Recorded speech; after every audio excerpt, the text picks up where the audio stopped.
sessions today on November the 19th, 2020, in week 3 of the UK lockdown. Last week, we explored with Save Your Wardrobe founder Hasna Kourda and Fashion Revolution co-founder Ursula de Castro how to begin to think yourself out of being a consumer and to start to think like a citizen.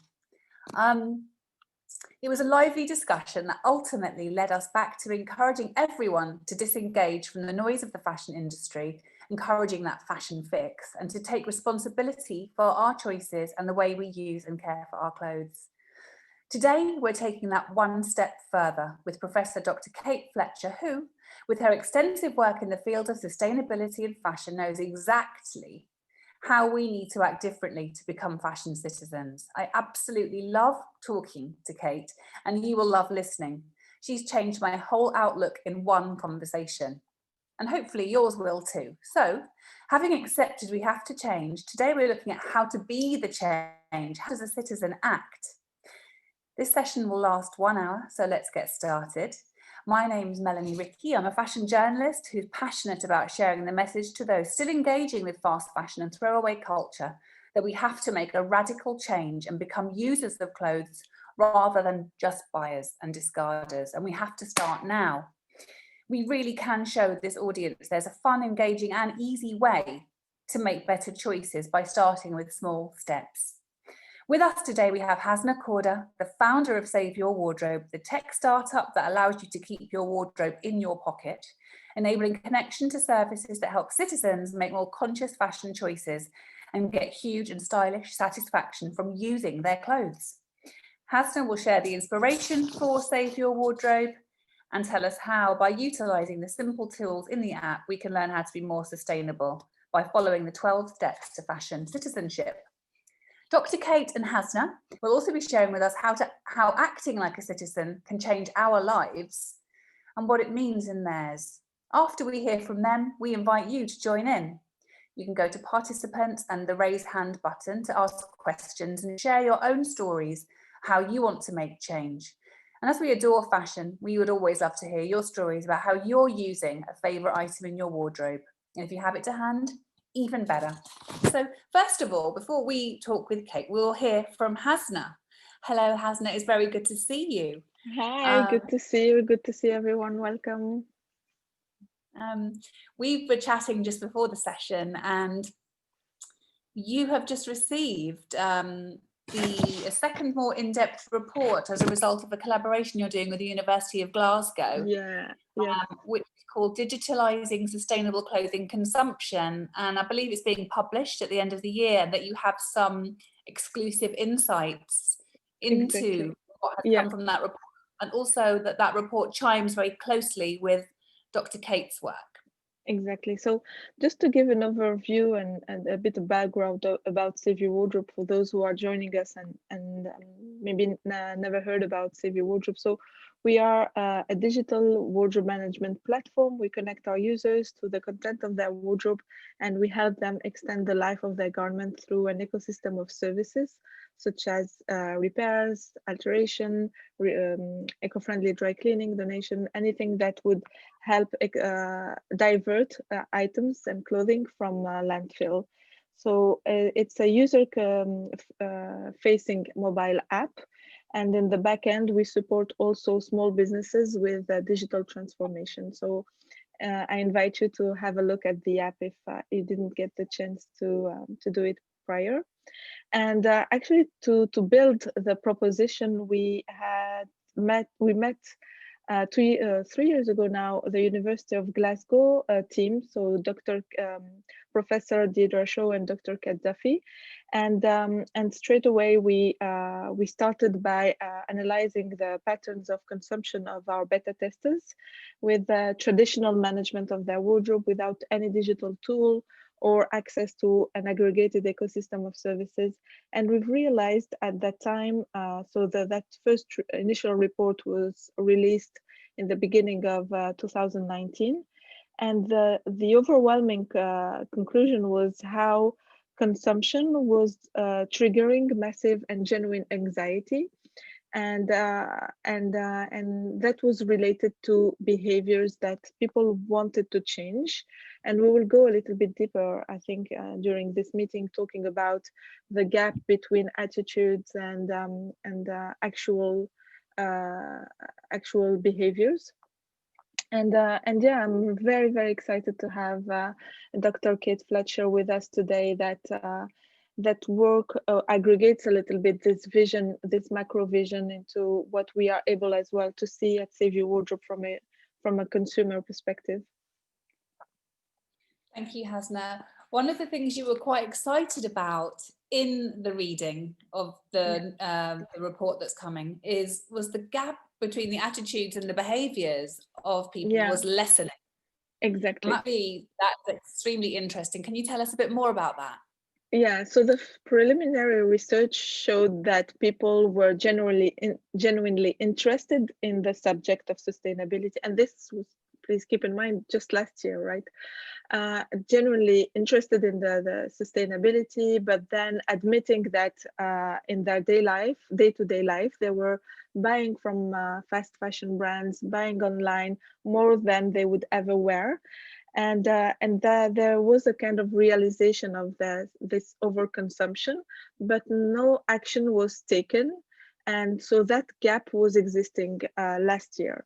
And this time, so the research started early this year and ended in July. So it took maybe 6 months. And this time participants had Save Your Wardrobe, so the app, to help them digitalize their wardrobe, do those reflective exercises, and request repairs services, or understand with our content sustainable brands and also sustainable behaviors.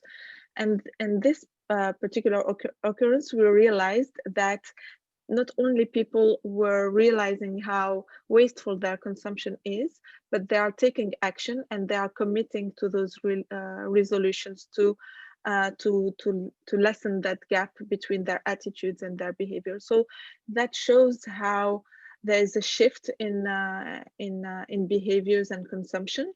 And coming back to last week's theme, there is this awakening and also being less of a consumer, but more of a responsible citizen.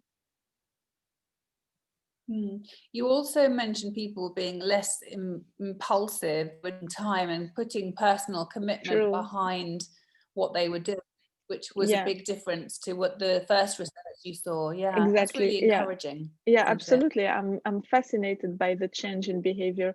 So what the testimony are saying that when they used to buy compulsive things or spontaneously in shops and stores, now they are taking the time to step back and plan, and also putting thrifting and secondary shopping at the top of their hierarchy, so at the top of their priorities. So this shows as well, again, that they are distancing themselves from fast fashion and from those overconsumption behaviors that they used to have in the past.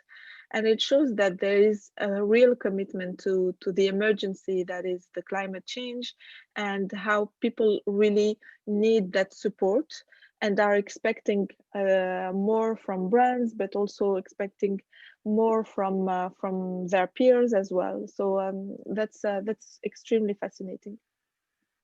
Now, you're talking of the part of the initial research and got you to introduce the Empower Your Wardrobe and organising for sustainability. Yeah.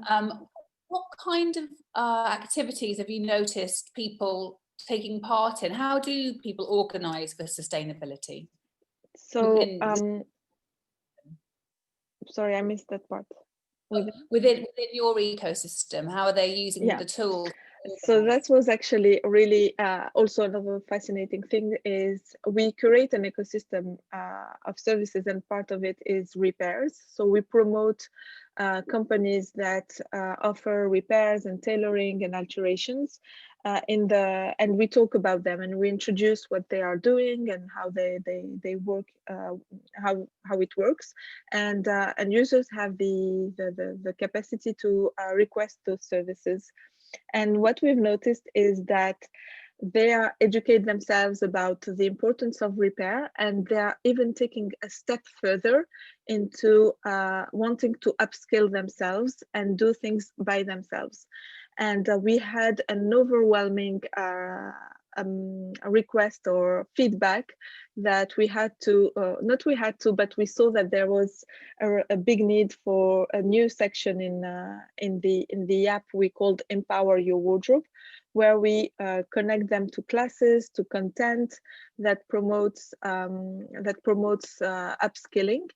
And in the same time, we also want to highlight some companies, and we've worked with a small company called Rebirth, that completely reinvent the relationship that we have with vintage clothes and thrifted clothes.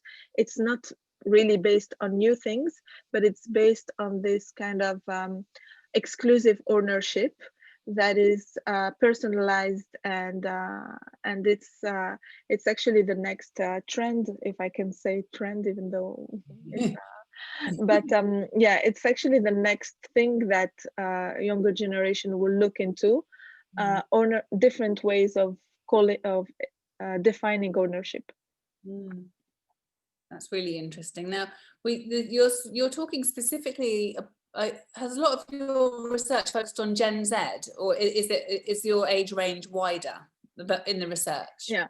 So actually, the research it's a random panel. So I don't think I know any of them, but I learned to know them. But yeah, so there's a mix between the two, and we were able as well to compare Gen Zs with older demographics. And something as well I was surprised to see is, so for example, at the beginning of Save Your Wardrobe, we thought that friction was something that was bad for the app, and we needed to build things that was instant, and technology should be at the enabler and should be as efficient as possible.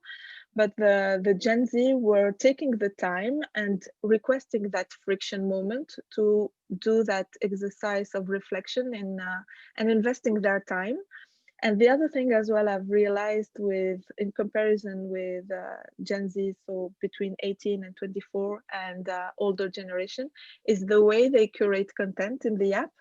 So the younger generation would really create a whole environment for that piece and put lots of effort in putting it at the best light. And whereas the others are just throwing it on the bed, taking a picture, moving on to the next. So it's really to just show how the relationship with clothing is different, and how this space of this intimate space of wardrobe and digital wardrobe is owned and is personalized to what they want to see, kind of a projection, the ideal projection of themselves in this digital space. That's really interesting, because which leads us on to what we were discussing earlier on also, is something that Kate said in her TED talk, which was the fashion industry lavishes attention on things up to the point of purchase, but never afterwards. And it sounds like Gen Z are lavishing attention on their clothes, and they do care, and they are taking the time, unlike the older generation who are not. Now, if you could ask for one change in the work, because I'm a fashion journalist and have been for a long time, I'd love, there's so many things I'd love to see about how fashion's covered completely, could turn it completely on its head. What would you like to see change in the way fashion? I think the conversation needs to change, or even the relationship between customer and the brand needs to change from that simple transaction, monetary transaction, and extending that relationship to post-purchase and the aftercare, and also that need for personalized and one-of-a-kind, not only experiences, but also products. And I feel like brands are failing in that part, where they are putting all their efforts in that transaction moment, and that's the end of it actually. And for the past 2 to 3 years where we've been building Save Your Wardrobe, we always wanted to shed the light on that's not the end of the journey, it's actually the beginning. It's where the magic happens, it's where the brand is most needed, it's where the support is needs to happen for the aftercare, but also building that relationship and caring for the clients and customers. I totally agree. And you know, it seems, thinking it's so logical, but there's only 2 brands I can think of that do it, like Patagonia and Levi's, and even that's done as a sort of and Patagonia is not marketing, but you know, Levi's could be. Which anyway, that it's really interesting, and it feels like to me in a few years we'll all be thinking, God, what were we all doing? What were we all doing? And what were we all thinking? And it will all be different. Which leads us actually, really, thank you, Hasna. Pleasure, thank you. Which leads us neatly on to the amazing Dr. Kate Fletcher, who is a fashion and sustainability pioneer, design activist, writer, nature enthusiast, and research professor. Welcome to you, Kate. Some of you will know Kate's work. Others will have seen its implicit impact in the world around you. Kate has over 70 scholarly and popular publications in the field. She's the Professor of Sustainability Design Fashion at the Centre for Sustainable Fashion, where she focuses on research. Some of her projects include Craft of Use, Local Wisdom, Earth Logic, her most recent, which I've been reading today, and a current research as part of Lasting. And today we'd really like to introduce you all to her thinking, which will help us to discard our brainwashed consumerist ways and be pioneers in a new kind of usership rather than ownership society. Now, I say usership versus ownership. They are Kate's words. And I would like to just find out, just as an intro, Kate, if you could tell us what started you on this journey in the first place. And hello. Hey, it's so nice to be here. Hi, everybody. It's really hard, actually, always, isn't it, to find that moment where a journey begins. And actually, I think it's all of my life, really.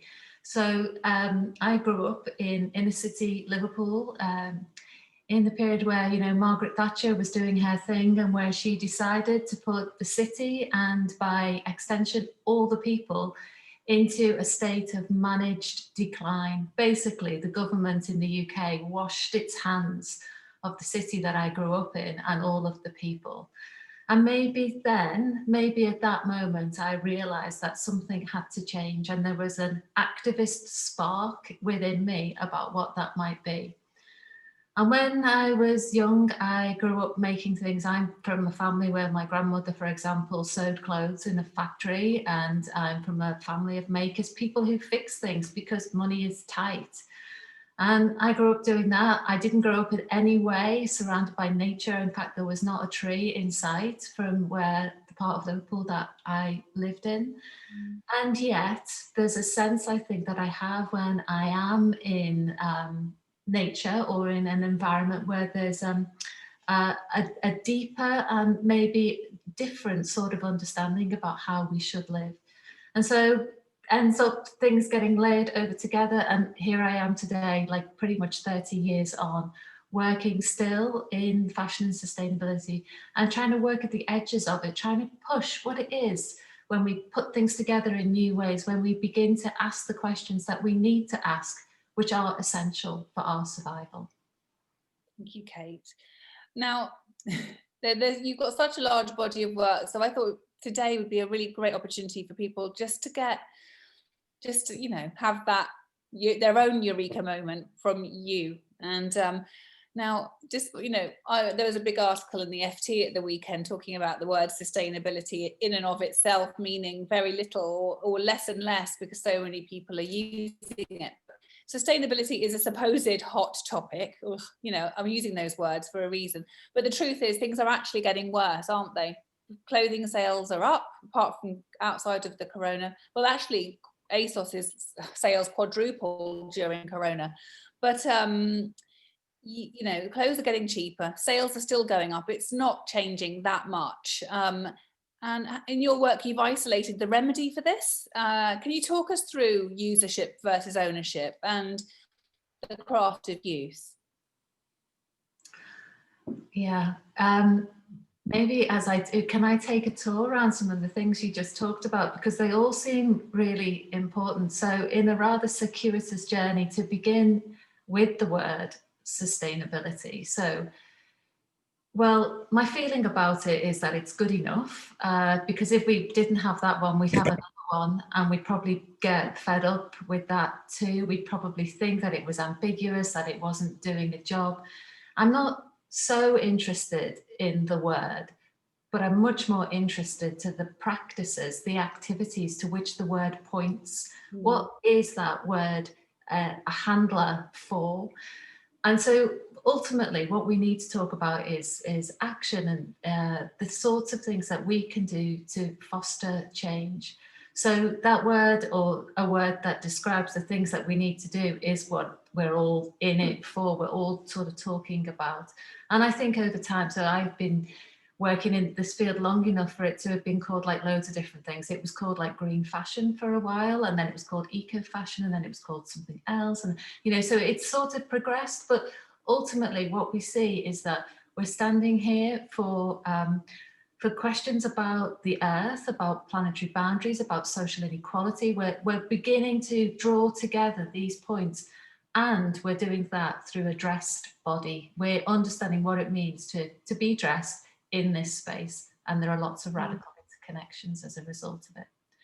So then you went on to say something about things are getting worse, not better. And that's what the evidence suggests. And this is a really hard message to talk about, because for 30 years or so, the fashion sector has been putting effort into trying to reduce the environmental impact of what it does. You know, there's been a slew of different initiatives, many of them really laudable initiatives, ranging, of course, from everything to do with improving materials and substituting more promising ones for damaging ones, better agricultural practices, better chemical innovations through the textile production and clothing processing chain. There's been innovations in more transparent supply chains. There's been recycling, upcycling. You know, I mean, we could talk forever. Yeah. And yet, despite all of that, the impact of the sector is growing year on year in a real way. And this is simply due to the fact of the size of the sector. So the sector's size is increasing far faster. The volumes of items consumed are far bigger than any possible mitigating effect of any of these environmental reduction measures. And so what we're seeing here is that the growth of consumption of new items is far outstripping our ability to reduce the negative effects of those. So we're in a situation where the reason why things aren't getting any better is that because of the logic of growth that the fashion sector is based upon. So then to loop back to your final bit, which was about, so these ideas about usership rather than ownership. So where they come from is from a sort of simple what if question that in 2008 I started to explore through a research project, and it ended up as a massive research project, but it began from a very simple what if question, which was, what if we spent as much time dedicated to using things, to maintaining things, to the ongoing wearing of things, as to the time and effort we put in to making and designing things from scratch? What if we did that? What would then happen? And that simple change in focus is like, it's like a sort of a moment with a kaleidoscope that everything else then begins to shift, because what we very quickly see is that using things doesn't necessarily require consumption of more resources. Using things actually can be a route to less. And this is why it becomes so powerful. Actually, Melanie, you asked me to share some slides, and I could put those on in a sort of like thing as I'm talking, as we're talking. I love that, and everyone else will too. Thank you. Let me just do that. I forgot earlier.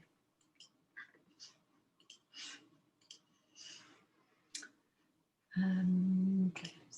So I hope these are just going to be on a timer. If they're not, then I'll have to tweak them. But anyway, that's probably, I think that should work. Okay.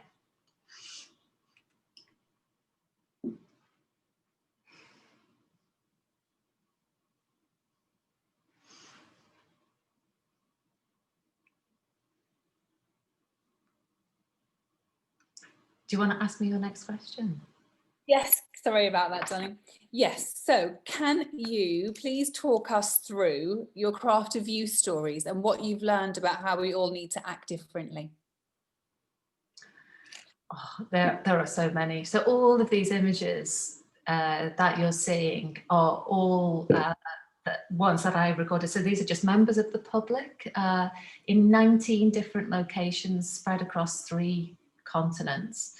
And maybe you saw at the outset, so there's a sort of an image of a book, and then the next image was of me actually at one of the, as we called it, a community photo shoot. And what we simply did was we put out a call in newsagents' windows, on social media, on local radio sometimes, images in the bus stops, inviting people to come along and share with us how they use their clothes. And then we just set up very simply with a photographer, and I was there with a microphone, and people came along. We just waited and people came along and started talking about what was going on. Actually, I feel like I should stop this slideshow here. I don't even know whether I can do that. Have I got the power? No, I haven't. It's going on its own. But essentially what happened then is that people came, and it was a very surprising thing to me, because it was quite a thing to ask for people to come along and begin not only to tell how you use their clothes, but also to be prepared to be photographed in them and talk through the process. There were so many things that emerged, and some of them were maybe the predictable things, examples of people who very carefully had crafted or patchworked or repaired the items that they brought along. And I think that there are so many examples of where people do that, and they really begin to show you that resourceful possibility is ours. We have the skills, not because we've been trained professionally, but we have the skills to make a difference. This image, for instance, that you can see here at the moment was a woman actually in the US who was using safety pins in a really ad hoc way to modify her garment as she was going along. And it shows that actually we all have the skills to fix things and to adjust and change, and we don't have to discard. One of the images that I frequently talk about, which we'll come round again in a minute, is one of a garment that was brought by a man in his 80s to just near where I live now, in the north of England. And it's an image, when it comes, you'll see it because he's standing on the side of a canal. And he came with a narrow fitting waistcoat, and he described it to me as his 3-stage jacket. And he said that, well, it was a jacket when he brought it, but it started off as a narrow fitting waistcoat. And he said that when it was given to him, he wore it for quite a few years. And then he decided that he thought it needed some sleeves. And so he knitted these sleeves and added them to this waistcoat. And then a few years later, he thought that it needed a waistband and a collar. And so he added those too. And then a few years later, he put on some weight and could no longer fasten it up the front. And so he knitted a panel. So the slideshow has now stopped. This is my error. I'm going to find the image for you now. Yeah, he's up near the top. There he is. Yeah, there he is. Okay. Oh, it's playing from the start. Sorry. I'm going to stop that. That's just too much for my poor little brain. Although now I don't even know whether I can stop the share. Can you still see the share? We could see your sort of home screen with the slides along the sides. If you scroll down 2, we'd see, or 2 or 3, we'd see your... Unfortunately, I've made it so there's transitions. Maybe if I just switch that off, then that won't happen. Yeah, so there's your man. I love that jacket so much. So So essentially what he did is over a period of 30 years, he added different panels and pieces into this jacket. Well, one of the things that was most remarkable is he was adjusting it as he was putting weight on the front and then adding different things. Oh, it's going again. But he was recognizing that he himself had agency. He had some sense of control over this garment. He wasn't at the mercy of this other sector. And in fact, this image that you're looking at now, the one with the stripy top, is sort of the same. The guy said, you know, I've had this for years. It wasn't from an ethical brand, but because I've held onto it so long and still wear it, it has become effectively, I've changed the values of this garment, made it more ethical. And that's one of the things that we realize, that we do have power to act almost politically with clothes by using them differently, by choosing to step outside of the consumer model, and by recognizing that garments aren't just for the market and the market's purpose, they're for us in our lives. That's wonderful, Kate. You know, and also that you'll have all seen the lady with the polka dot mini dress on that was just after the gentleman in the stripy jumper. And I absolutely love that story too, because she was given that dress by her neighbour over the garden wall to wear to an event. And now that dress is famous in the family. It's been worn by all her daughters. It's been worn by her grandchildren, and they all borrow the dress. And it's been going for 30 odd years, hasn't it, that dress, or more? Yeah, and one of the things I think we realise is that shared clothes can actually begin to challenge consumption patterns, but only if it leads to no other garments being consumed. And this is one of the things that I would never expect or hope that people would not just think that this is a simple solution. It has to cascade down to a change of behaviour. And as we're going along, this is maybe we begin to see that it's not as simple as just buying a new item in order to sort of fix the issue. That's not what this is about. This is about us beginning to develop new skills, new practices, and begin to change our attitude to what it is that clothes can be in our lives and what we can do with them. Absolutely. And also, you know, it wasn't too long ago where we actually did care and look after our clothes. You know, the fast fashion industry has really exploded in the last 20 years, 30 years. But prior to that, there was a craft of use. There was more usership of clothing than we have today. So what would you say, following, you know, that body of research and your Earth logic, what were the 3 actions that if we all just, if you could just say, do these 3 things now, act in this way? Obviously, I'm not asking for a quick fix. I'm suggesting that there could be 3 things we could start doing. What would you say they are? The first, quite simply, is maybe the most controversial.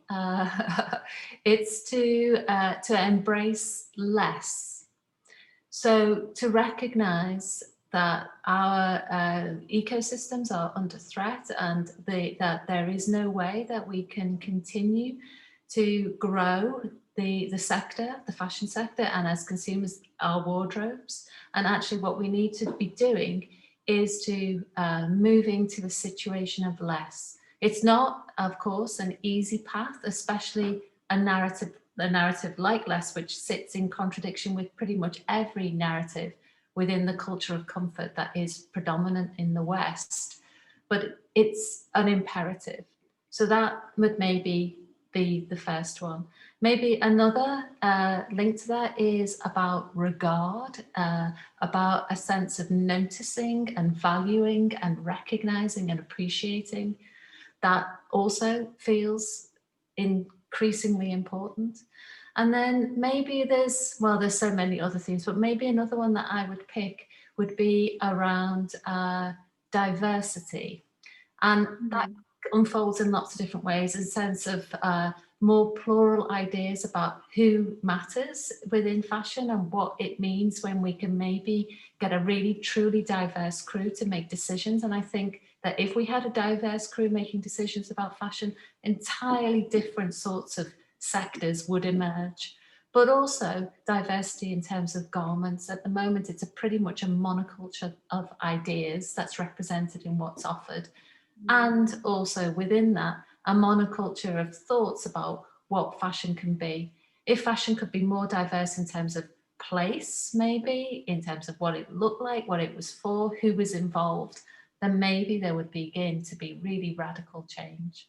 And that's so interesting, because obviously it makes perfect sense that that's what we should be doing. But the fashion system, of which I've been part, you know, it's set by state, you know, the stakeholders, the magazines, celebrity, all that whole thing.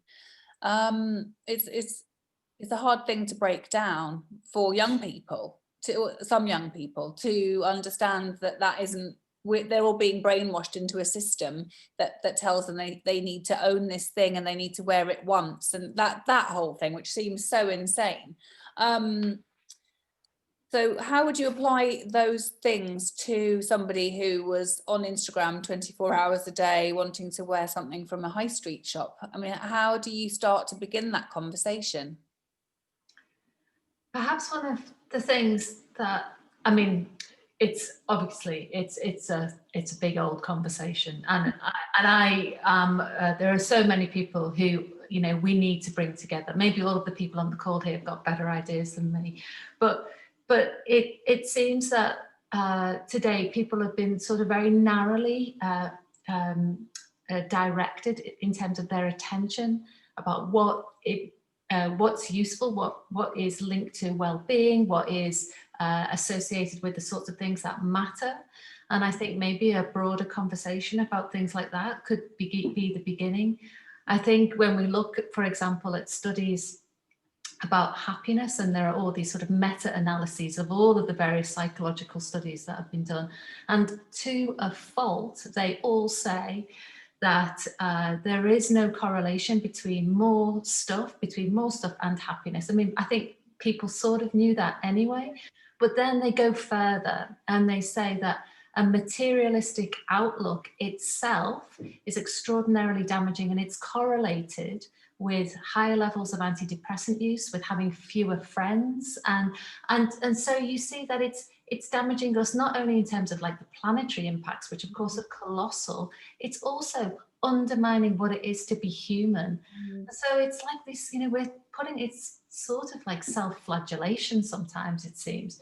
So these are the things that seem important. I also do think, though, that young people maybe are better practiced at navigating intersectional issues, the issues to do with racism and climate change. They're better than our generations, older generations perhaps, at dealing with these things. Yeah. And so this isn't about simplifying it. This is not about stripping things away. This is about talking about the actual real life situations of what's going on here. Absolutely, I 100% agree with everything you just said. Thank you for that. So I wondered if you had a little fantasy of how we could reinvent fashion aligning with your earth logic. Now, what right here, right now, a new vision that fashion is not about shopping, it's not about consumerism, but there's still an industry out there. What needs to happen to it? Who needs to be in charge? Who is this diverse panel of people who are making change? In your ideal world, what's going on? So what Earth Logic is, and it's a report that's just free to download if you're interested, from earthlogic.info. So it's a report, a plan, if you like, that looks to set out what a future for the fashion sector might be like in the period that we're living in now. And just a reminder, I mean, I don't know whether anyone really needs reminding about the 10-year window that the Intergovernmental Panel on Climate Change gave us, and this was already 2 years ago, so it's an 8-year window now, this is our moment to act if we want to avert catastrophic climate breakdown. So they said 10 years, and we see lots of action happening, but actually, as we just talked about a little earlier, still things are getting worse. So we obviously need to make a profound change. So in Earth Logic, Matilda Town, my longtime collaborator and friend, and I put together this plan. And what it does is it takes the thing that is the single largest factor that's inhibiting change, and this is the fashion sector's focus on the logic of economic growth as the thing that underpins all its actions. And we chose to pull that thing out, which is effectively like setting the purpose of all the fashion sector activity, and instead replace it with a new logic. So we replaced growth logic with earth logic. And effectively what it does, it's an extraordinarily simple sort of thought experiment, but it simply changes everything. And so in an earth logic case, the fashion sector's got loads of different opportunities, but it isn't going to look like it is today. And so the starting point isn't sort of fashion adding a bit of eco stuff here and there. The starting point is the earth. It puts earth first and it finds opportunities for fashion within that. So what we do is we set out 6 different, we call them landscapes, but they're sort of places that you can go and have a look around and think, well, how would I set up here? What would that be like? Who are the opportunities? Where are the opportunities? Who should I do it with? And when you ask who is a really important question, because often we delay thinking, oh, it's not us that's got to do it. It's someone else, maybe over there, or maybe elsewhere on the planet. But actually, it's not, it's us. We are the people who can, and frequently we also rely on techno fixes, you know, that new piece of kit that's going to solve it, and that isn't going to do it alone. So we have to really begin to recognize and take the power and the agency ourselves, and we are the beginning. And in terms of going forward, who will it be? Well, it will be us, it will be citizens, it will be people in community centres, it will be people in government, it'll be the media, it'll be models, it'll be bloggers, it'll be students, it'll be all of us who are beginning to take a stake in a different way forward. What we do know is that going forward, there will always be a fashion sector, but it won't have the dominant role that it has now.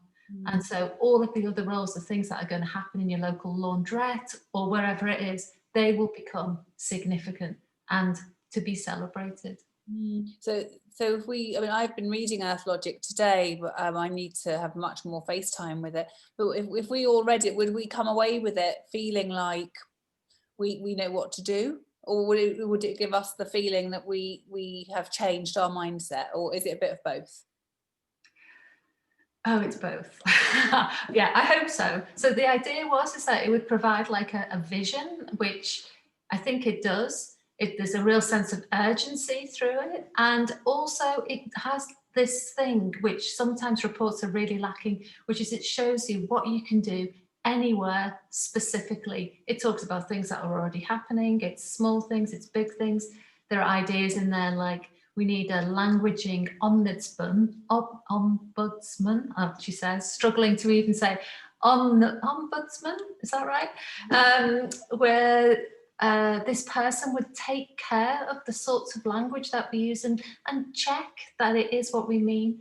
We all know about greenwashing and how devastating that is to people's ability to trust and also to take action. So, for example, that's a very sort of simple thing that maybe even you, Melanie, you could become the ombuds person. I don't know what the word is. Anyway, you know what I mean. There needs to be one, that's for sure. Yeah, that's really interesting, Kate. Now we have some hands up for questions. So I thought this would be an ideal moment to open up the floor. And thank you so much. I am so inspired by everything you've said, and it's so great to hear Hasna and the great leaps forward that people are making in this space. So Zine, who do you know who had their hand up first? And we could invite them to ask their first question. Yes, sure. So I think that she's muted. Grace. Grace Cherry. Okay. Oh, there she is. She's Hi. Hiya. Sorry, just at work, so I've got the camera off. Thank you for joining us. No, thank you. It's really enlightening, and obviously I love everything about it, and the app's great, and just what you're trying to accomplish is brilliant, and so I'm just all on board with it. And I tend to buy my stuff from charity shops. I always have. I like it because you can get some amazing things. I love the vintage stuff, you know, and this is good quality clothes. But one thing I've realized is, you know, we can obviously slow down people buying stuff, but people will always buy a given amount of things new. And one thing that I've realized, and I don't know if it's actually made too much of an impact, but so for example, there are some brands that were, you know, high street stores, but had good quality clothing. So for example, like Karen Millen. So Karen Millen was a good quality store. You could buy something and you would know that it would last for ages.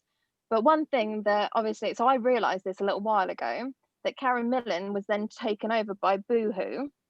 And that's the same with Coast as well. But what they're doing now is they bought it because it went into administration and it's a really cheap, obviously, you know, no offense to Boohoo, but they do cheap, very, you know, unsustainable clothes.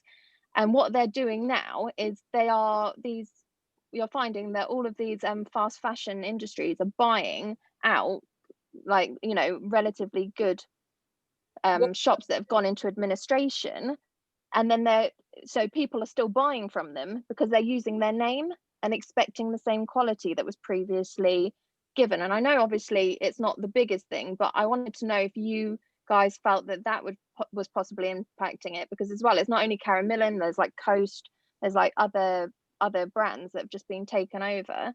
And obviously, you know, people are still going because they bought something 10 years ago, they expect that same level of quality. And then now, obviously, they're not getting it, and they're still getting as many orders because they're using that brand name. And I just wanted to know if you felt that obviously that was quite impacting on the fashion industry, because a lot of people don't know that it has been taken over. It's a really interesting question. Kate, would you have anything to say on, I don't know, misrepresentation of quality by high street brands, or you know, that kind of subject? I think there has been, I think what it's sometimes described as a quality fade, and that's been ongoing for a long time. So you're just describing a very exaggerated form of that. And that's plainly really important. It's important, especially if people are waiting to buy a new item until the other one is worn out. But there are lots of tensions here, because if people are buying multiple volumes and never anything gets worn out, there are questions about how much quality is required, how many more resources do we need to pack into a product if people are not really wearing them. I mean, of course, there are arguments all manners of different ways, but I wouldn't want to sort of simplify it to always necessarily equating that. We need to look at it in a bigger picture to think about how people are using stuff. What I would say from the craft of use work that I did is that people frequently brought along items that they've been wearing for a very many number of years, like 30, 40, 50 years. And sometimes they were made from the lightest fabric, diaphanous silks, not like robust materials at all. And often quality is associated with really robust things. And what you end up seeing is that things can last for a very long time, made from quite delicate materials. And the reason why they last is nothing to do with material quality. It's to do with the people themselves. It's to do with the fact that they themselves want this thing to go on. They want to keep it active. And so this is a very different starting point. Frequently, we're trying to fix a problem of user behavior with an answer to a very different question, which is materials. Materials absolutely play a role, but they're not the answer alone, I would say. No, thank you. Yeah, as I said, I wasn't trying to blame it on that. I was just wondering, because obviously I know they use a lot of like azo dyes as well. And obviously azo dyes are not, you know, obviously synthesized dyes that are quite bad for the environment too.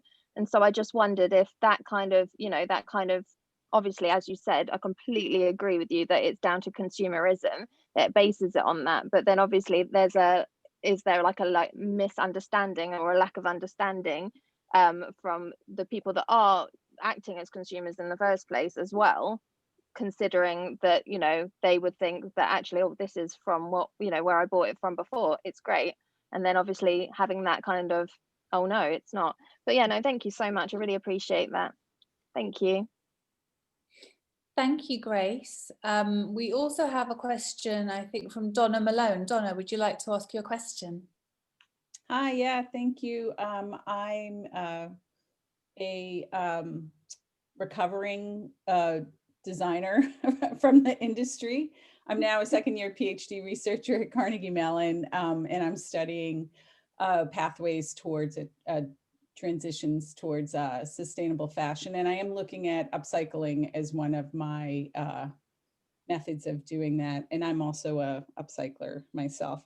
So I have a few questions. The first one is really, I was just wondering, in the US, there seems to be a real rise in the rental market. And some of them even are promoted as like endless closet. So while Patagonia might say, fix your clothing, or Eileen Fisher will say, we'll take back your clothing, the rental market, it is promoting, it's sort of like the old Netflix subscription, like send it back. And so I've even called like Rent the Runway to see where their clothing is going when it's no longer considered wearable, which I'm sure there's an algorithm. Once it's not, it's like a perishable item. Once it's not moving, it will go. So Nordstrom's is selling secondhand, but the items that need to be repaired, I'm sure, are going nowhere. So yeah, so that seems to be problematic. And while Rent the Runway used to be for high-end sort of gowns, now stores like Ann Taylor, which is sort of everyday priced clothing, externalized cost priced clothing, is now having all these subscriptions. So I'm just wondering, you know, that seems to be like an example of greenwashing. And while there might be more wears over time, but I still think the season will be shorter. And Kate, as you'd mentioned earlier, like probably it will be designed to not last. If it's, you know, we'll get the certain number of wears and then after that, it will be exhausted. So I don't know if that's a trend in the UK that's happening as well, but I see that here. And then also I'm just thinking of ways, I don't know, is the app, Hasna, is the app in the US? Are people using it in the US? So we have mainly users in the UK, and then the second market, Ireland, and the third one is US, yes. Okay, yeah, I'll have to take a look at it. So I moved from Brooklyn to Pittsburgh school, and I cataloged everything that I got rid of. And I thought it's sort of like I gave most of it away and some of it was never opened. Mostly samples, that was my excuse, but it was quite horrifying. So the clothing I do have, I do want to use it or upcycle it or do something with it. So yeah, I'll just leave that for any comments about it. If I may, just on the point about the rentals scheme, so it is the case, similar in the UK, there are lots of rental options, but it's worth thinking or worth remembering maybe that a rental model isn't designed around sustainability principles. It's basically designed around making money, and that there are some potential benefits of things being worn repeatedly, but it's not inevitable that there will be sustainability consequences during the rental period, let alone what goes on after it. And so it's one of those classic things. It's like a shift to a service model, as it's frequently called, from a product to a service model, but it's never without complications. Thank you. Thank you. Who's having trouble raising her hand. Olga, would you like to unmute yourself and ask your question? Yeah, hi everyone, really great session. So yeah, I had a question just going back on the secondhand market. So I've been thinking about the whole idea of buying secondhand, and I sometimes see the whole idea as really like a double-edged sword, meaning that yeah, these products first had to be produced somewhere, and then also I see that in many cases, if we are buying on impulse, if we are seeing something secondhand, probably because it is quite unique, we are not judged as much as we would if we were buying new. So that's kind of the first observation I had. And then the second one is the ease of donation kind of almost gives us the excuse to buy new, because we know that even if we, if we get something, we can wear it a few times and we can kind of consciously donate it or give it away to someone, and then kind of maybe drive on that consumption wagon. So I just thought if you have any thoughts on these 2 points. Thank you. I think, yeah, absolutely. So guilt management is a really important outlet for donation of goods. I mean, that's what allows people to keep going. What we see is that people are taking more items into their homes than they are donating or throwing away, whatever the path is out. So generally we see that, chests of drawers, wardrobes, closets, whatever under the bed is, that space is getting bigger and bigger. I think about secondhand clothes, there is less scrutiny over buying them, and I think then maybe people feel less guilty when they're buying them. And so there's lots of questions there about the acceptability of that. And what's very interesting in the UK, and I'm sure this is mirrored elsewhere, it's that as the quality of garments is reducing, the ones that are sold new on the high street, like we were just talking about, the sorts of items that are now donated, generally the quality of those is reducing too. And so what charity shops, which is one of the key ways that secondhand shops operate in the UK, sort of through what we call a charity shop model, they're finding that the volume of donations is huge, massive, growing, and the quality of them is getting lower. And then they are increasingly not opening up these bales to even sort them, because they said it's not even worthwhile. So we're in this really difficult situation for lots of different reasons. And it seems that the paths to change are many, and it's not like there's a simple, easy fix, but it's got to be some sort of deep commitment to a change of purpose here and getting everybody behind that. Maybe that's Earth Logic, maybe that's some other ideas. I mean, absolutely not exclusively sort of trying to, but it's trying to give us a vision for what this can be, a vision for what fashion can be, within ecological limits. I mean, we all know ours is a very delicate, beautiful, fragile planet, alone in space.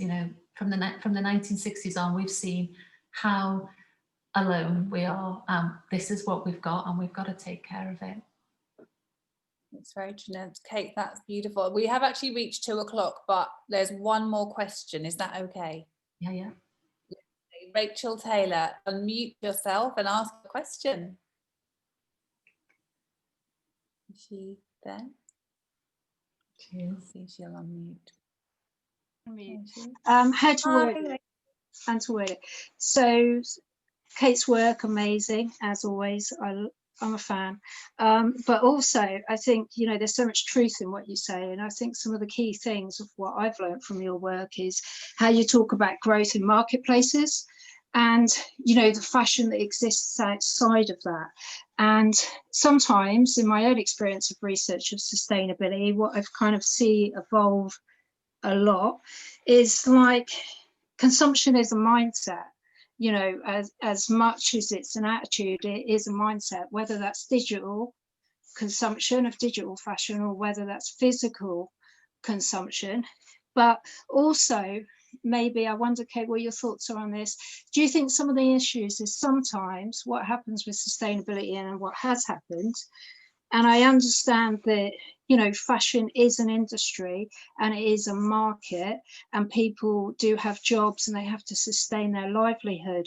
But do you think what happens sometimes with sustainability, it gets turned into new marketplaces? So whereas really the most sustainable we could all be is use what's in our actual wardrobes and share that between each other and, mend our clothes. And sometimes what I see is sustainability becomes new, everything gets turned into capital. That's the capitalist way. But, it's almost like sustainability gets it turned into all these marketplaces. And sometimes that dilutes and directs people a certain way, that actually what's maybe needed is more of a lived experience, which you talk about, and an everyday experience of fashion that isn't about consuming it through profit margins. Big question. God, sorry, and it's at the end. Nice to see you. You know, I agree. I think that as we've sort of been talking about, one of the things that characterizes most of the fashion and sustainability conversation is an idea that this is shaped like business, and a lot of the things that go on with clothes are nothing to do with business at all. They're not going to furnish any bottom line anywhere. They happen in our homes, they happen in relationships, they happen in all different settings. One of the things that garments can do, and maybe that we should spend more time thinking about, is the physicality of your body, what it means to wear clothes, what it means to live on this planet in clothes, outdoors, indoors, whatever, in a different way, as a completely different lived relationship. So there's loads of different ways to think about this, but also recognizing the influence of the market in this is really important, because it helps us, as the phrase goes, to think otherwise. Otherwise, we just think the same old stuff, and you just get stuck in the same old ideas. One of the things that I would also say is that history, if you look to the history of innovation and ideas, it tells us that every new innovation just tends to layer on top of the one that went before. It never dislodges what went before, and we end up just with more layers of innovation, and actually generally more layers of consumption activity.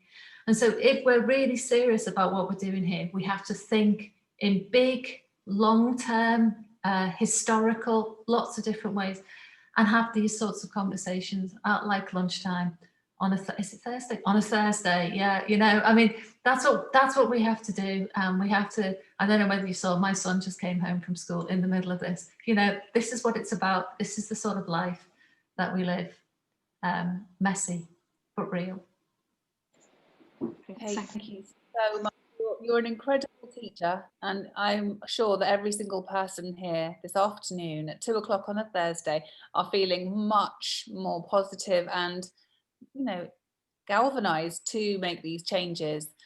I hope you all agree that this has been incredibly educational and inspiring. So embrace less, regard diversity, and let's jump out of the monoculture of ideas and look for ways that Earth Logic can lead us in the right direction. So thank you to Kate.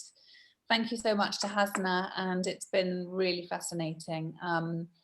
Thank you, we appreciate it. We'll be staying on the line to have a little chatter at the end. So, but as for now, we'll be back next week with Lauren Bravo, who has written a book called How to Break Up with Fast Fashion. So we'll be sharing some information about that, and hopefully we'll see you next week. Thank you very much. Bye.